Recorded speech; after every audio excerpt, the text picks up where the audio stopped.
It's been about 5 years since I last jailbroke my iPhone, and with iOS 13.5, the devs are back in action to bring us a way to jailbreak my iPhone 11 Pro.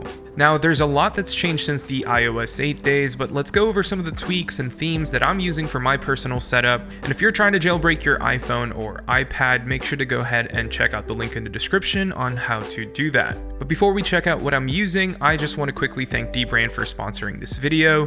Now, dbrand makes the best and most precise vinyl skins on planet Earth, maybe Mars too, but if you're looking to spice up your iPhone 11 Pro, make sure to check out dbrand selections. I chose to go with a teardown skin to make my iPhone 11 Pro look super unique, so if you want to go ahead and pick one up, check out the first link below that like button or go to dbrand.com/heymarkl.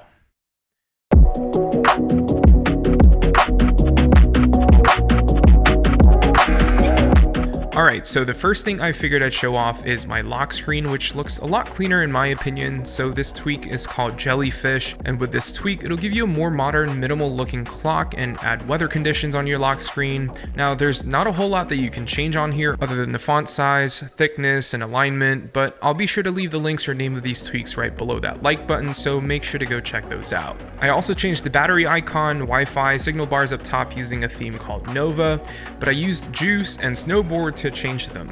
Again, I'll leave all the tweaks right down below. Next up is a tweak called Noteifago, which essentially changes the look of your notifications on your lock screen, banners, and notification center. It'll try to color match the icons of your app so that if you get a notification from an app that's colored red, the actual banner should be red. It's a neat tweak that adds a nice cherry on top of your notifications.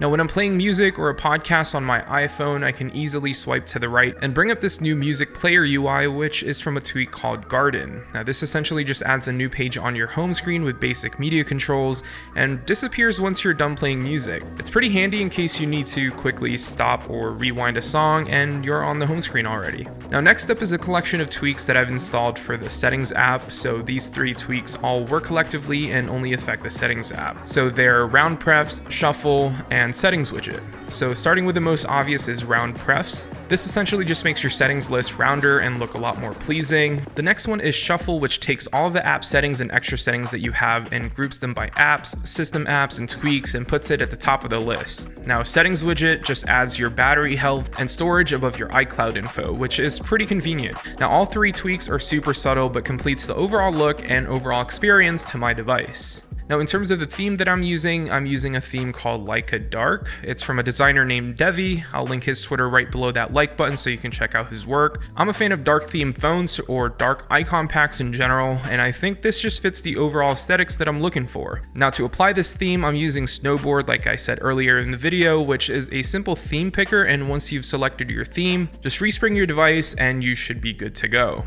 Now, I also have a tweak called Saw, which cuts down on wasted space below your keyboard, and as you can see from the before and after, it's a pretty drastic change. You can also remove the home bar so you get a cleaner looking UI. And last but not least, I have this super cool control center replacement called Prism.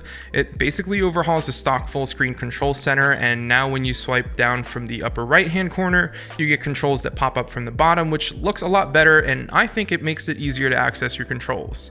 And yeah, that's pretty much it. As Jailbreak devs start working on more tweaks, I'll test any new ones that I like and update this video in the next couple of months. But for now, this is my setup for my iPhone 11 Pro. So if you want to go ahead and share your setup with me, make sure to hit me up on Twitter at heymarkl. And yeah, I'll see you all in the next one.